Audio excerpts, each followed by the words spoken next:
Well, Douglas Murray, he's a Renaissance man, quite frankly. He's a best-selling author. He's an award-winning journalist. He's based in Britain. He's the associate editor of The Spectator, and he has written regularly for publications like the Wall Street Journal, which I read cover to cover every single day, the Times, the National Review.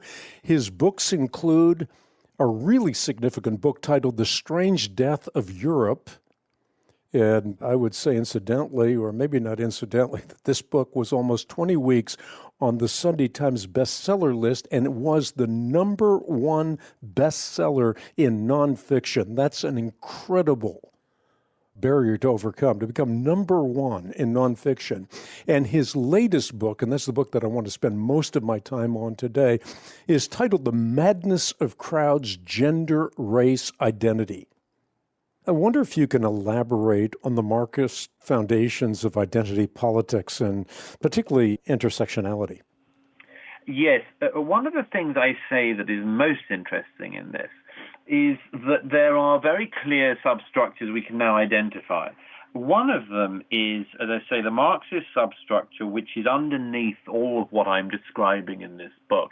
This isn't to say that everybody who follows this is a Marxist. A lot of people follow it totally unknowingly.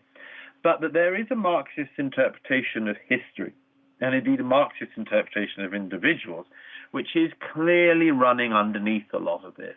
It is, among other things, the interpretation of life through almost solely through the lens of power. Who has power, how you can acquire it from them, and how it could be more equitably distributed.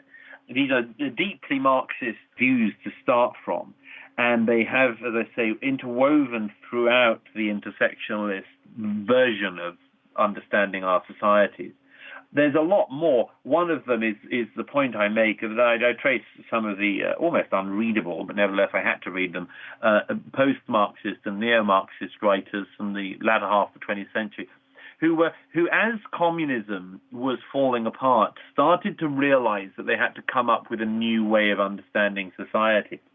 And the way they come up with is to say, look, the working class in countries like America fundamentally let us down.